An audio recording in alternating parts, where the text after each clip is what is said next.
Hello and welcome to News in Depth here on TVP World with me, Hashim Kumar. Tonight on TVP World, we examine a dramatic shift in US power politics. President Donald Trump has ordered the removal of Venezuela's President Nicolás Maduro without congressional approval, moved to control Venezuelan oil revenues, and openly revived talk of taking Greenland. Are these law enforcement actions acts of war or something entirely new? And what do they mean for international law, US allies, and global stability? Joining us is Marcin Zaborowski, a Europe editor at TVP World. Marcin, welcome back. Great to have you again. So happy to be here, Hashim. Happy to have you, as always. So overview your perspective of the decapitation, if you like, of the leadership in Venezuela, both in terms of the political drivers behind it and the outcomes that we expect now. Well, I think that the political drivers are not difficult to determine. I mean, President Trump and his environment, the people around him, they've been saying for a while that regime, the days of his regime are counted, and unusually, perhaps, they actually really meant what they were saying. So, but prior to the actual operation and the kidnapping of President Maduro, the U.S. has arranged the blockade of the coast of Venezuela and has intercepted a couple of tankers. So it was clear that the situation around Venezuela was tightening.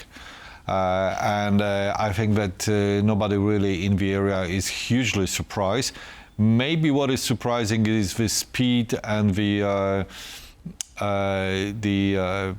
how should I say it? This was a daring operation. It was a very daring operation. It wasn't some kind of a land invasion, but like with the clearly the intelligence was very accurate. And clearly the Venezuelan government was penetrated with the American intelligence. So they came in quickly, they kidnapped the president, they killed his bodyguards, none of them died, and they left. So very effective, really. A surgical strike, many are calling it. Now, I mean, that actually raises a lot of questions in its own right, because one would expect enormous military security and support around the president's palace, but none of that happened. I mean, the whole operation took 28 minutes, which is absolutely stunning. So does that suggest to you that there was some kind of deal already in place between the US and other players in the Venezuelan government before this happened? Well, there are various conspiracy theories about it, including the, some saying that actually the current president, who stepped in, the former Vice President Delcy Rodriguez, was in it. And that's one of the reasons why President Trump is now well disposed to leave the running of Venezuela with the remnants of the Maduro government. It's a conspiracy theory. We don't really know, but it was admitted that CIA had an informant and cooperation within the Venezuelan government, and I think that would be impossible to have an operation like that without very considerable penetration of the Venezuelan government. And cooperation, I should imagine. Yes, absolutely. Yeah. So let's talk about the action itself and the legal justification for it. Many are saying, well, this is completely illegal. However, there was an arrest warrant in place, for Maduro, and he's now attended New York court to answer that arrest warrant. But there are voices which say, well, hang on, you needed the approval of Congress before going ahead with this. Your thoughts? Well, the administration is positioning that this is not really about a war. So it's not a war against Venezuela, but it's a law enforcement operation. If it was a war, then indeed congressional approval would be needed. However, there are some ways of actually entering into a wartime situation without the approval and then seeking the approval. But the administration is saying this is not a war against Venezuela at all.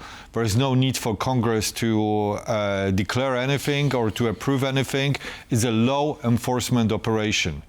And it's about like combating drug trafficking and illegal arms dealership.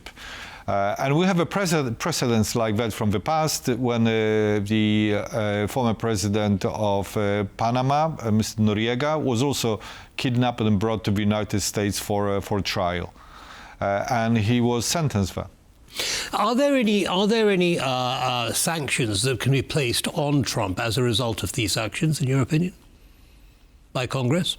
I don't think that the Congress would be really. There are critics in Congress, of course, of that operation. There are lots of other domestic critics too, even from the Republican camp.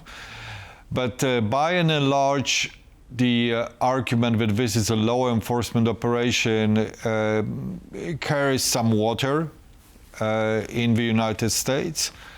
And the fact that this operation has been successful is basically already lending a lot of credibility to it. Right, so it's fait accompli, and it worked. It worked. It was, it was successful. Of course, the analysts are saying, so now what?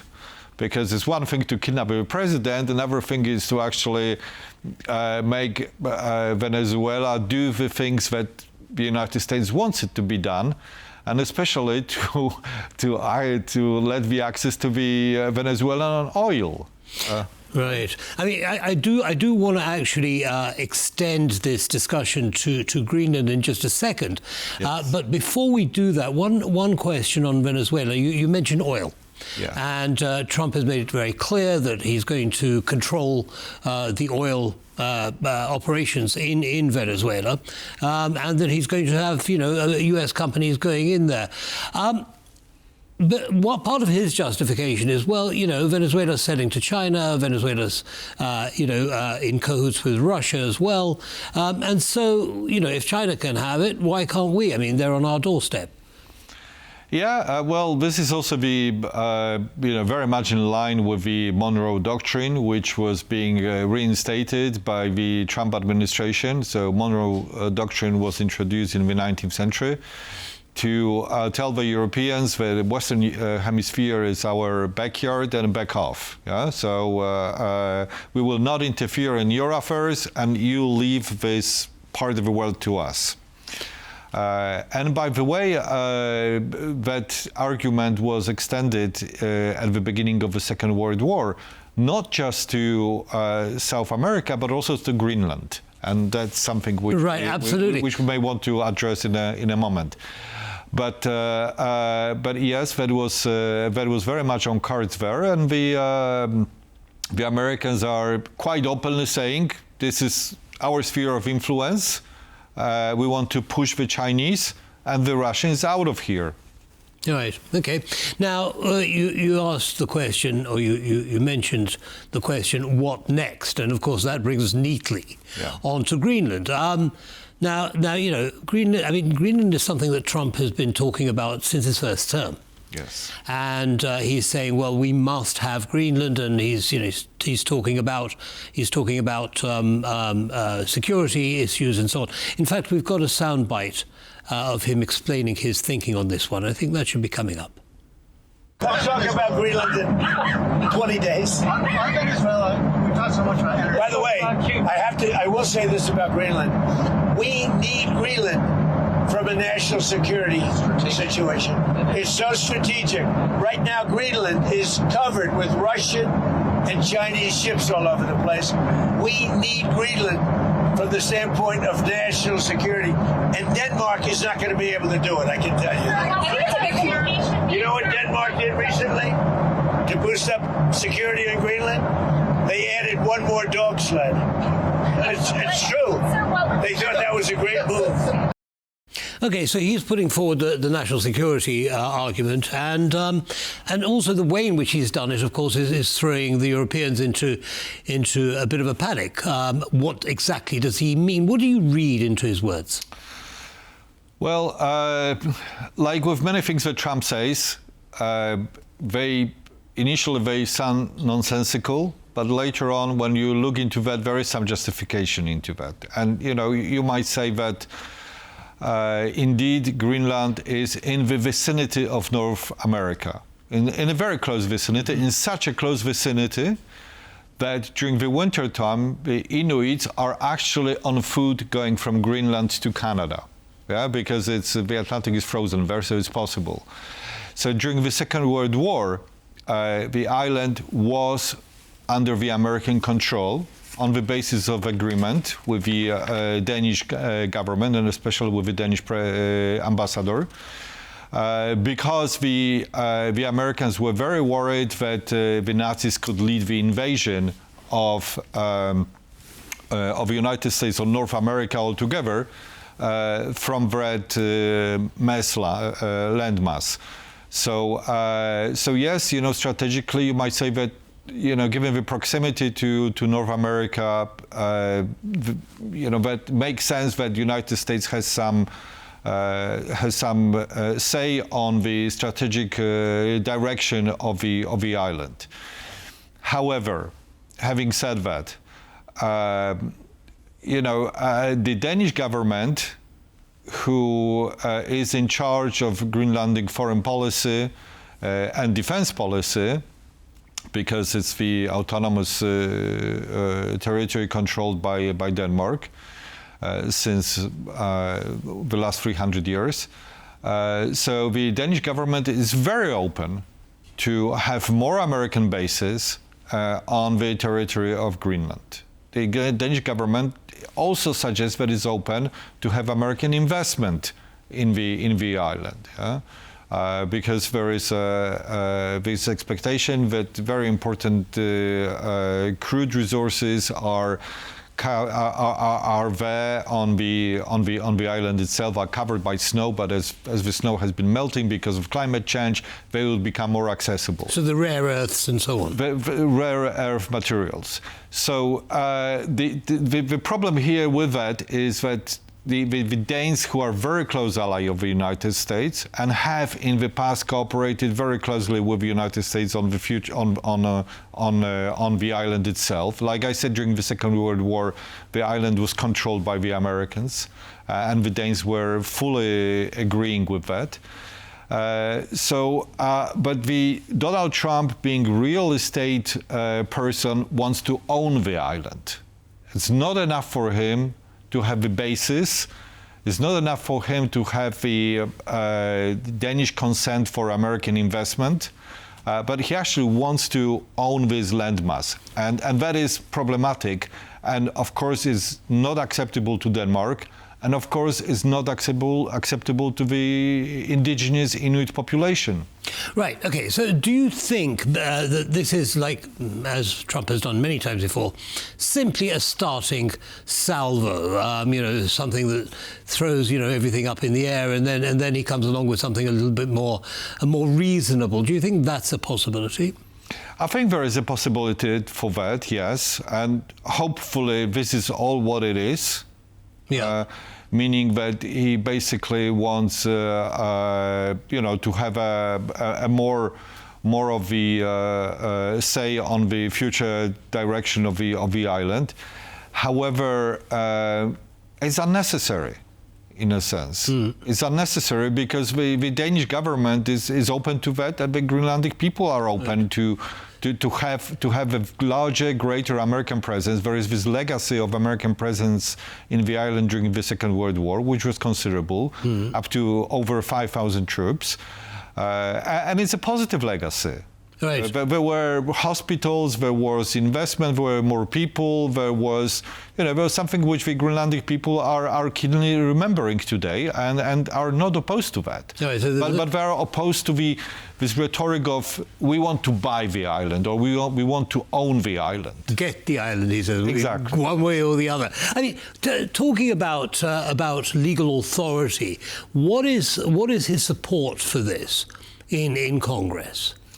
Well, good that you mentioned that, because day before yesterday, the group of senators issued a statement, and a bipartisan group of senators issued a statement very explicitly telling Senator Trump that to back off from making threats to another ally, meaning to Denmark, and to leave the island alone. And also saying that they do not support neither the invasion of the island, taking it by force, which is something which the Trump administration has not ruled out. Neither do they support actually the sale of the island and purchasing of the island by the United States. Okay, so now we're talking about how he's going to increase his influence in Greenland. We have another soundbite from Rand Paul, who sounds a little bit more reasonable, I think. Let's hear what he had to say. I'm not against approaching Greenland in a voluntary way to say, hey, the United States would like you to be part of the United States if you so wish it, and then it could be a possibility. But right now I think it's been going in the wrong direction. Ultimately, the people of Greenland would have to vote, and potentially Denmark. I'm not sure who would have to vote, but you won't get there by insulting them. Right, so he's saying, to Trump, as you just mentioned, calm down a little bit, and why don't we simply ask the people of Greenland? So if there were to be a vote and the people of Greenland did say, yes, we want to join the US, surely that's the end of the story, isn't it? Well, first, Greenland would need to declare independence through the referendum, independence from Denmark. That hasn't happened yet.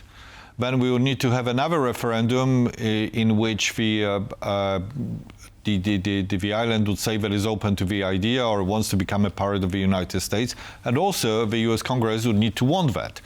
We are at the stage in which the US Congress is saying, at least a very substantial part of the Congress is saying that we are against the annexation of the island. We have a Greenlandic population which is overwhelmingly opposed. 85% are opposed to the American takeover of the island. And we have a Danish government who is saying the island is not for sale, and that's not, we don't even want to start this kind of discussion. Yeah, we are not giving up on the island.